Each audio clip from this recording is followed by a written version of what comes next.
At first light, the mission stopped looking like a routine long-range strike and started looking like the opening move of a much larger air war. After Iran launched a major missile attack on neighboring countries, the United States moved to hit hardened bunkers believed to be storing ballistic missiles deep inside Iranian territory, and the aircraft chosen for that job were the B-2 Spirit stealth bombers, the one platform built to fly into defended airspace, hit strategic targets, and disappear before the full response can organize. That is why the preparation phase matters so much. B-2 can carry roughly 167,000 pounds of fuel, but even that is not enough for a round-trip mission from the United States to targets inside Iran without multiple aerial refueling stops, which means this strike was never going to be a quick dash in and out. It was a long-duration, multi-stage operation that required night-long preparation on the ground, refueling choreography in the air, and enough escort coverage to protect the bombers over hundreds and likely thousands of kilometers. The first sign that this was something larger came from the pace on the airfield. Ground crews worked through the night, fuel trucks rotated from aircraft to aircraft, heavy pumping stations were dragged across the tarmac, and every hose, cap, gauge, and panel had to be managed without delay, because by dawn, the bombers had to be ready to roll. The bombers were towed out of their hangars and positioned on the airfield. That is not the language of routine maintenance. That is the language of a strike package being assembled for a mission that could change the direction of the war. The real significance of this strike is not simply that the United States sent B-2 bombers toward Iran. It is that Washington appears to be trying to do two things at the same time: shatter hardened missile infrastructure from the air, while proving that even deeply buried targets are no longer safe if the United States decides to commit strategic bombers, stealth support, and long-range planning to the mission. That is what turns this from a dramatic bombing run into a message about reach, persistence, and escalation. Everything in the setup points to that larger meaning.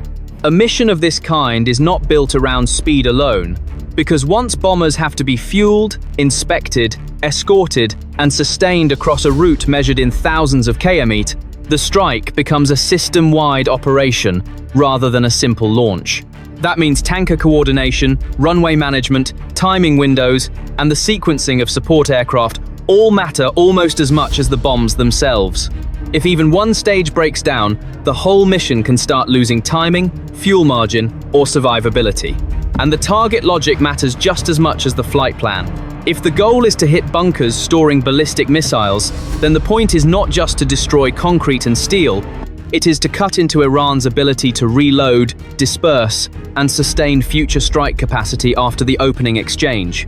That is why one Pentagon line fits this type of operation so well. We will hold at risk any target that threatens US forces and our partners. So this is the real framework going forward. The war is no longer only about missiles launched across borders or retaliatory strikes against visible facilities. It is becoming a contest over whether the United States can reach deep enough, strike hard enough, and keep pressure on long enough to make Iran's protected military depth feel exposed. The first real layer of American pressure in this operation is the weapon itself, because a B-2 Spirit is not sent forward to drop light ordnance on surface targets.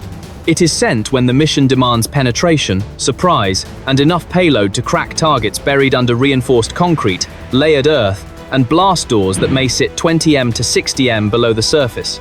In a strike like this, the bomber is not just an aircraft. It is the delivery system for bunker-killing force. That is why the ordnance matters so much. A B-2 can carry precision-guided weapons like the GBU, 3-1 JDAM, heavier penetrating munitions such as the GBU, 2-8, and in the most extreme case, the GBU, 5-7 massive ordnance penetrator, a weapon weighing roughly 30,000 pounds, designed to attack deeply buried facilities. Once weapons at that scale enter the target picture, the meaning of the strike changes immediately, because the goal is no longer to scar the surface. It is to collapse storage chambers, destroy protected missile stocks, and make hardened underground space unusable. And that is what makes this first blow so dangerous for Tehran. A bunker can protect missiles from shrapnel, airburst fragmentation, and lighter strike packages, but it becomes far less reliable once the attacker is willing to send stealth bombers armed with deep penetration weapons against fixed coordinates. As one U.S. Air Force description puts it, the B-2 can penetrate an enemy's most sophisticated defenses and threaten its most valued and heavily defended targets. So the first military consequence is already clear. If these bombers were aimed at underground missile infrastructure, then the mission was not just about creating explosions over Tehran. It was about attacking the idea that Iran's most protected war assets could still survive behind concrete, depth, and distance. The next layer of the strike is distance, because a mission like this does not begin when the bomb bay opens over Iran.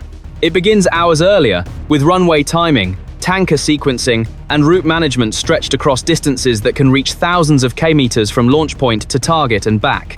That matters because every extra refueling window, every turn point, and every minute over contested space increases the risk that the strike package will be detected, delayed, or forced to adjust. And that is why support aircraft matter almost as much as the bombers themselves. A long-range B-2 run can require multiple aerial refueling events, while escorts such as F-35 fighters help protect the corridor and suppress threats that could expose the bombers before they reach weapon release range. One former US Air Force commander described this kind of mission in the simplest possible way. Long-range strike is never just about the bomber, it is about the system around the bomber. So this is what makes the fourth layer so important. The United States was not only sending stealth aircraft toward hardened targets, it was demonstrating that it could sustain a deep strike package over long distance and still bring enough support, fuel, and timing discipline to make the hit count. Another danger in a strike like this is that even a successful hit does not end the problem in one night. If the bombers flew for 12 to 18 hours, crossed 3,000 kilometers to 6,000 kilometers of route space depending on launch point and tanker track, and hit underground missile storage, then the next question is, what survives below the surface after the first wave? A bunker can be cracked, entrances can be buried, power can be cut, and ventilation can be destroyed. But if even part of the missile stock remains usable, Iran can still try to rebuild launch tempo within the next 24 to 48 hours. That is why follow-up pressure matters just as much as the first detonation. A deep strike can damage storage chambers, fuel areas, launch preparation rooms, and command links at the same time. But unless the attacker keeps ISR, satellites, drones, and follow-on strike options ready, crews on the ground may still try to reopen access routes or move surviving weapons by night. One senior US defense line has put it before. We do not measure success only by impact, but by whether the target can still function after the strike. So this phase is not only about how hard the B-2 hit, it is about whether the strike brought 6 hours, 24 hours, or several days of disruption, because in a missile war, time matters almost as much as destruction, and every extra hour that Iran cannot reload, reposition, or relaunch changes the battlefield above it. Another danger in a strike like this is that distance cuts both ways. A B-2 mission can stretch across 10 to 18 flight hours depending on launch point, routing, and tanker support, which means the bombers are not only carrying risk into Iranian airspace, they are carrying fatigue, timing pressure, and narrow fuel margins across thousands of kilometers before the weapons are ever released. In practical terms, that means one disrupted refueling window or one mistimed turn can start affecting the entire strike package before it even reaches the target area. That is why the support structure matters almost as much as the bombs themselves. A long-range bomber run may require 2 to 4 aerial refueling events. Escort fighters may have to screen parts of the route for hundreds of kilometers, and strike timing has to remain tight enough that the target is hit before mobile assets can be shifted or bunker entrances sealed. Global strike requires global reach, persistence, and precision. So this layer is about more than stealth. It is about proving that the United States can move a strategic bomber package over extreme distance, keep it fueled, keep it protected, and still deliver force on schedule against a hardened target deep inside Iran. The next layer of pressure is psychological, because once a strike like this lands, the damage is no longer measured only in craters, collapsed doors, or destroyed storage chambers.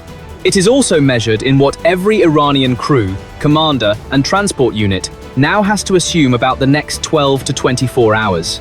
If a bunker thought to be protected by depth, reinforced concrete, and distance can still be reached, then every other fixed site in the network starts to feel exposed as well. That matters because missile forces depend on routine almost as much as they depend on hardware. Crews need time to move weapons, check fuel, align launch systems, confirm orders, and prepare dispersal routes, but fear can break that rhythm faster than fragmentation can. Once personnel start believing that another stealth bomber package could return after 6 hours or 600 kilometers of repositioning, every reload cycle slows down and every movement decision becomes heavier. A line often used in strategic bombing theory captures this perfectly.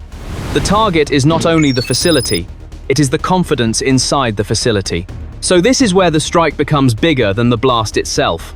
Even if Iran still has missiles, launchers, and reserve sites, the first successful deep hit can force the entire system to operate with more caution, more delay, and less certainty, and in a war built around timing, that kind of psychological drag can matter almost as much as the physical destruction.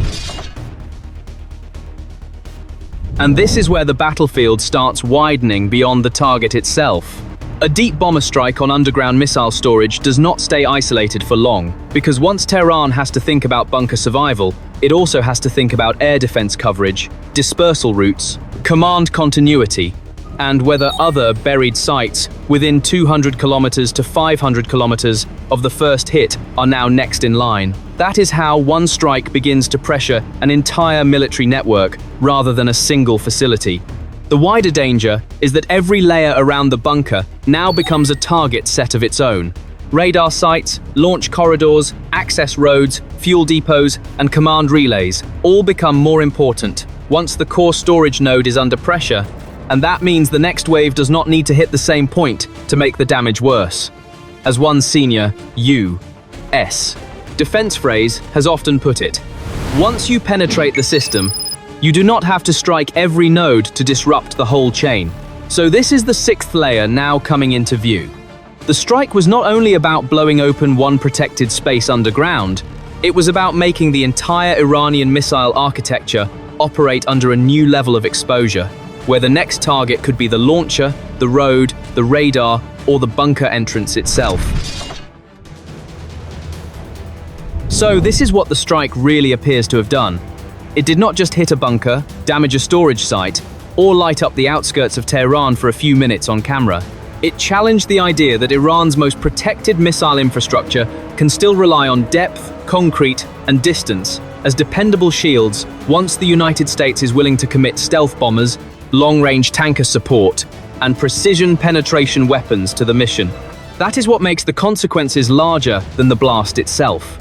If a target buried 20m to 60m underground can still be reached after 10 to 18 hours of coordinated flight, then every fixed missile site, every hardened entrance, and every command node tied to that network has to start operating under a different assumption.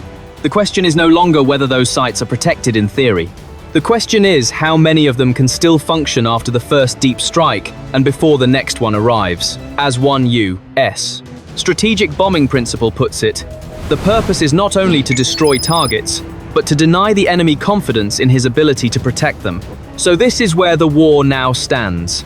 Iran may still have missiles, launchers, and reserve infrastructure left, but if the United States can keep proving that even protected military depth is vulnerable, then the battlefield begins shifting from simple retaliation to structural attrition, and that is far harder to absorb over time than a single dramatic night of bombing.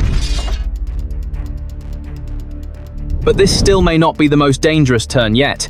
A deep strike like this can destroy storage chambers, bury access tunnels, cut power, and disrupt launch planning for 12 to 48 hours. But it can also trigger the next and more dangerous question. How does Iran choose to respond when one of its most protected military spaces no longer feels protected at all? If the answer is another missile wave, another regional escalation, or a rush to disperse surviving assets across new corridors, then this war could move from a bunker strike to a much broader race between destruction and reconstitution. That is why the next phase matters more than the blast itself. The first wave may have proven that the United States can reach deep, strike hard, and hold underground missile infrastructure at risk. But the second wave will reveal whether that pressure actually slows Iran down or simply forces it into a more dangerous pattern of retaliation. And once a conflict reaches that stage, every hour starts carrying more weight than the last 24. If you want more updates like this, make sure to subscribe so you do not miss the next major turn in this conflict. Because if the next strike hits before Iran can rebuild its launch rhythm, the next chapter may not be about one bunker, one bomber, or one night over Tehran anymore.